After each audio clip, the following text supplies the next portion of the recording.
നമസ്കാരം, തേടൈ ന്യൂസിലേക്ക് സ്വാഗതം. രാജ്യത്ത് നിലവിലുള്ള പേപ്പർ കറൻസി നോട്ടുകൾ ജൂൺ 30 മുതൽ പിൻവലിക്കുമെന്നും പകരം പ്ലാസ്റ്റിക് നോട്ടുകൾ നിലവിൽ വരുമെന്നുമുള്ള പ്രചാരണം കഴിഞ്ഞ ദിവസങ്ങളിൽ സമൂഹ മാധ്യമങ്ങളിൽ വ്യാപകമായി പ്രചരിച്ചിരുന്നു. പ്രധാനമന്ത്രി നരേന്ദ്രമോദിയുടെ പേരും ചിത്രങ്ങളും ഉൾപ്പെടുത്തി പ്രചരിച്ച ഈ വാർത്തയുടെ സത്യാവസ്ഥ എന്താണ്? പരിശോധിക്കാം. പേപ്പർ കറൻസി നോട്ടുകൾ നിരോധിക്കുമെന്നും പുതിയ പ്ലാസ്റ്റിക് നോട്ടുകൾ ഇറക്കുമെന്നുമുള്ള സന്ദേശങ്ങൾക്കൊപ്പം പ്രധാനമന്ത്രി നരേന്ദ്രമോദിയുടെ ഒരു വീഡിയോയും സമൂഹ മാധ്യമങ്ങളിൽ വൈറലായിരുന്നു. എന്നാൽ ഈ വീഡിയോ യാഥാർത്ഥ്യമല്ല. കൃത്രിമ ബുദ്ധി സാങ്കേതിക വിദ്യ ഉപയോഗിച്ച് പ്രധാനമന്ത്രിയുടെ ശബ്ദം അനുകരിച്ച് നിർമ്മിച്ച വ്യാജ വീഡിയോ ആണ് ഇതെന്ന് കണ്ടെത്തിയിട്ടുണ്ട്. ജൂൺ 30 മുതൽ പേപ്പർ നോട്ടുകൾ അസാധുവാകുമെന്ന അവകാശവാദത്തിനും യാതൊരു ഔദ്യോഗിക അടിസ്ഥാനവുമില്ല.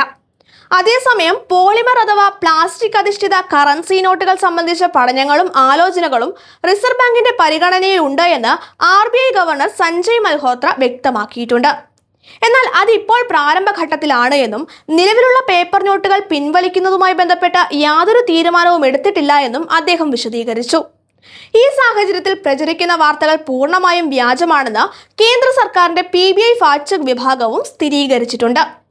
പേപ്പർ കറൻസി നിരോധനത്തെക്കുറിച്ചുള്ള സന്ദേശങ്ങൾ വിശ്വസിക്കരുതെന്നും അവ മറ്റുള്ളവർക്ക് കൈമാറരുതെന്നും അധികൃതർ മുന്നറിയിപ്പും നൽകി. ധനകാര്യ മേഖലയുമായി ബന്ധപ്പെട്ട വാർത്തകൾ സമൂഹ മാധ്യമങ്ങളിൽ കാണുമ്പോൾ അവ ഉടൻ തന്നെ വിശ്വസിക്കാതെ റിസർവ് ബാങ്ക് ഓഫ് ഇന്ത്യയുടെയോ മറ്റു ഔദ്യോഗിക ഏജൻസികളുടെയോ വെബ്സൈറ്റുകൾ വഴി മാത്രം സ്ഥിരീകരിക്കുക.